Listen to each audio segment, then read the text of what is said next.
பேசுறேன்.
சொல்லுங்க.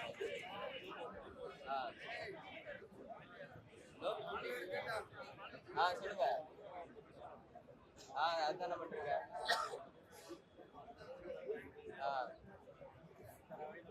அதான் பண்ணிருக்கோம். ஹலோ.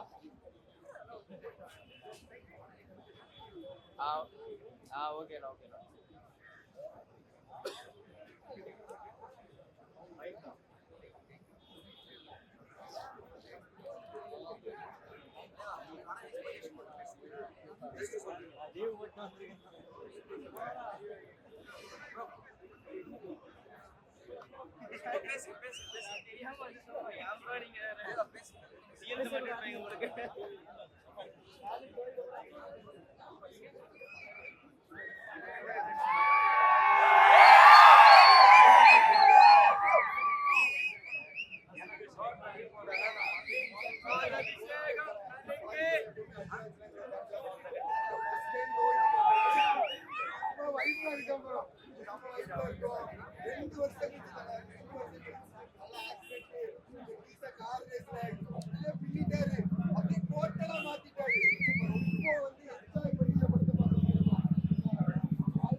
நல்ல படம்னா மத்த இதெல்லாம் வந்து 200 கோடி 2000 கோடிங்கிறாங்க. இந்த படம் 1000 கோடி அடிக்குமா? ஃபர்ஸ்ட் போட்டு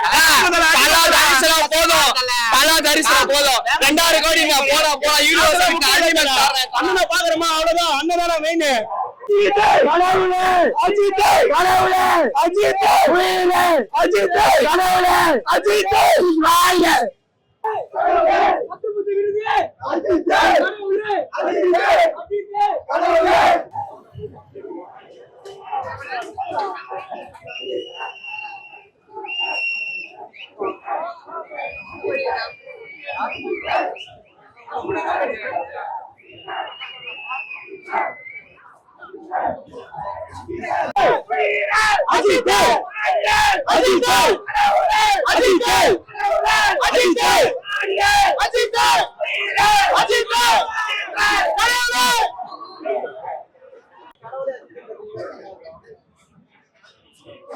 திரும்பி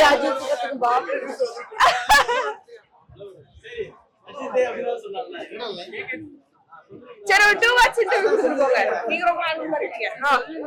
சோ படத்துக்கு எவ்வளவு ஆர்வமா வந்திருக்கீங்க? ரொம்ப வருஷம் கழிச்சு இந்த அப்டேட்டே நிறைய போயிட்டு இப்பதான் படமே வரப்போகுது. நல்லா ஆர்வமா. ஓகே சோ நிறைய வந்து மாஸ் எல்லாம் எதுவுமே இருக்காது அப்படின்னு டைரக்டர் சொல்லியிருக்காரு. எதை எதிர்பார்த்து வந்திருக்கீங்க? தலைப்படம் அவ்வளவுதான். ஓகே சோ பொங்கலுக்கு வர வேண்டியது பொங்கல் தாண்டி இப்போ வந்துருக்கு. சோ இதுவே செலிப்ரேஷனா இருக்கு. அது வந்து மிஸ் பண்றீங்களா? பொங்கல் வராம போயிடுச்சு. அப்படிலாம் இல்ல, எப்ப வந்தாலும். ஓகே சோ படத்தை தாண்டி வேற என்ன நிறைய எதிர்பார்த்து வந்திருக்கீங்களா? இல்ல ஸ்டோரி பேஸ்னு சொல்லிருக்காங்க. அதனால மயில் திரும்பினி படம் எப்பவுமே நல்லா இருக்கும். அஜித் நடிச்சாலே மாசு தான். அதெல்லாம் இல்ல, அஜித் தான் பேசுவாரு. நல்லா தான் பேசுவாரு எப்பவுமே. நல்லா மட்டும்தான். நீங்க ரெண்டு வார்த்தை நீ பேசிட்டீங்க ஆல்ரெடி. எப்படி சினிமாஸ் எவ்வளவு எதிர்பார்ப்போட போறீங்க? அஜித் படம் ரொம்ப வருஷம் கழிச்சு வந்திருக்கு. நிறைய அப்டேட்டோட வந்திருக்கு. சோ எப்படி எதிர்பார்த்து போறீங்க? ஒரே எதிர்பார்ப்பு, வெற்றி மேல வெற்றி போயிட்டு இருக்காரு. இந்த ரேஸ்லயே வெற்றி பட்டாரு. அதுலதான் இன்னும் ஆர்வமா இருக்குது. பார்க்கலாம். அதுலயும் விடாமுயற்சியா தான் வெற்றி பெற்றாரு. அதே விடாமுயற்சியா பார்ப்போம் இந்த படத்துல. படத்துல வந்து மாஸ் என்ட்ரி அப்படிலாம் எதுவும் இருக்காது. இன்னும் எந்த ட்ரைலர் எதுவுமே பார்க்கல, அப்படியே வந்து பாக்குறேன். ஏன்னா எதிர்பார்ப்பு ஜாஸ்தி இருந்துட்டு போனா நல்லா இருக்காது. எக்ஸ்பெக்டேஷன் இல்லாம போய் பார்க்கலாம்னு போய் பாக்குறோம். ஓகே, உங்களுக்கு வர வேண்டியது இருந்துச்சு, பொங்கல் தாண்டி வருது அப்படிங்கும்போது இது எவ்வளவு வந்து எப்ப வந்தாலும் தலை தான். வர வேண்டிய நேரத்துல கரெக்டா வந்துருக்குது. பார்த்து என்ஜாய் பண்ணலாம். படம் எதிர்பார்ப்போட போறீங்களா? இல்ல, I just came for the unconditional love I have for Ajit Kumar. That's all. இவ்ளோ படங்கள் எல்லாமே ஒரு மாஸ் என்ட்ரி, ஒரு மாஸ் அஜித் ஸ்கிரீன்ல வந்தாலே மாஸ் தான். வந்தாவே போதும். எக்ஸைட்மெண்டா இருக்குது ப்ரோ. ஓகே, மாஸ் சீன் அதெல்லாம் எதுவும் இருக்காது, மாஸ் என்ட்ரி அப்படிலாம் இருக்காதுன்னு டைரக்டரே சொல்லிருக்காரு. அஜித்னாவே அந்த தலையே மாஸ் தாங்க. ஸ்கிரீன்ல பார்த்தா போதும், வேற எதுவுமே இல்ல. பார்த்தா அவ்வளவுதான், பார்க்கணும். ரேஸ் வின் பண்ணிருக்காரு. அது வந்து ரொம்ப நாள் எதுவுமே இல்லாததுக்கு இது கொஞ்சம் பெட்டரா ஃபீல் ஆகுது. படம் எவ்வளவு எதிர்பார்ப்போட இருக்கிறீங்க? அஜித் படம் வந்திருக்கு, உங்களுக்கே வர வேண்டியது, ஆனா இப்பதான் வருது அப்படின் போது உங்களோட எதிர்பார்ப்பு உங்களுக்கு வரலன்னு எல்லாரும் ஃபீல் பண்ணோம். நியூ இயருக்கு ஃபீல் பண்ணேன். பரவாயில்ல, அவரு எங்களுக்கு இதெல்லாம் எங்களுக்கு பழக்கமானதுதான். இதெல்லாம் எப்படி சொல்றது, லவ் பிரேக்கப் மாதிரி. கலைக்கா எங்களுக்கும் பொண்ணு மாதிரி, அவரு எங்களுக்கு அம்மா அப்பா மாதிரி. சண்டை போட்டா கோச்சிப்போம், திரும்பி பேசிப்போம், அந்த மாதிரி தான். அவர் என்ன அந்த அன்னைக்கு ஒரு நாள் கோவமா இருப்போம், அதுக்கு அடுத்த நாள் அவரை விட்டு கொடுக்காம இருக்கும். இதை பாருங்க, புடிச்சு இந்த மாதிரி எந்த படம் வந்தாலும் சரி, அவர் 60 படம் இல்ல 70 படம் நடிச்சாலும் இந்த மாதிரி புடிச்சு நான் என்னைக்குமே நிப்பேன் இங்க. இந்த படத்துல வந்து மாஸ் என்ட்ரி, மாஸ் பிஜிஎம் அதெல்லாம் எதுவும் இருக்காது. இல்ல அக்கா, அப்படி பார்த்தா நாங்க நேர்கொண்ட பார்வையே பார்த்தவங்கக்கா. இதோட இதுலயே கொஞ்சம் ஆக்ஷன்ஸ் எல்லாம் இருக்கு. அதுல ஆக்ஷன் கூட இல்லாம இத்தனைக்கும் ஒரு இன்ட்ரோவே 20 மினிட்ஸ் கழிச்சு வரும். அப்படி பண்ண படத்தையே செலிப்ரேட் பண்ணி அதையும் 100க்கு ஒரு பிளஸ் அடிச்சு காட்டுவாங்க. நாங்க படம் எப்படி இருக்கலாம்ல, ஸ்டோரி வைஸ் இந்த படம் கிளிக் ஆயிடுச்சுன்னா மேபி அப்படி யோசிங்க. நாங்க குட் பேட் அக்லிக்கு ஃபுல்லா எங்களால செலிப்ரேட் பண்ணிக்கிறோம். இப்போ ஆடியன்ஸுக்கு செலிப்ரேட் பண்ணிட்டுமே. ஒரு தமிழ் கோலிவுட்டுக்கு நல்ல படம் வந்தா எங்களுக்கும் சந்தோஷம் தானே. அது எங்கால மூலமா வந்தா எனக்கு இன்னும் சந்தோஷம். அப்போ இதுல என்ன சொல்றாங்கன்னா, நிறைய வந்து விஜய் ஃபேன்ஸ் அதுல இறங்கி இருக்காங்க. அந்த அந்த ஏடி போட்டி அதெல்லாம் முடிஞ்சிருச்சா? இதுக்கப்புறம் சமரசம் இல்லக்கா, ஆயிடுச்சா? நான் அந்த மாதிரிலாம் நினைக்கல. சும்மா இந்த மாதிரி நேர்ல படம் அப்ப சப்போர்ட் பண்றது, அதுக்கப்புறம் ஆன்லைன்ல போய் ட்ரால் பண்றது, இந்த மாதிரி அபூஸ்லாம் அவங்க நிறைய பண்றாங்க. புரியுதுங்களா? இந்த மாதிரி ட்ரெண்ட் பண்றது, ஹேஷ்டேக் பண்றது, இதெல்லாம் நிறைய பண்றாங்க. புரியுதுங்களா? அது மாதிரி அவங்க பண்றதுனால நாங்களும் அதை திருப்பி பண்ணதான் செய்வோம். தவிர எனக்கு ஐ ஆல்வேஸ் வெயிட் விஜய். நாங்க ஃபர்ஸ்ட் எங்கால விட்டு கொடுக்காம அவங்க பேசிட்டோம், நானும் அவங்களை விட்டுக்கிறேன். அவங்க தப்பா பேசாம இருக்கேன். எங்களை தப்பா பேசுற வரையும் நான் தப்பா தான் பேசுவேன்.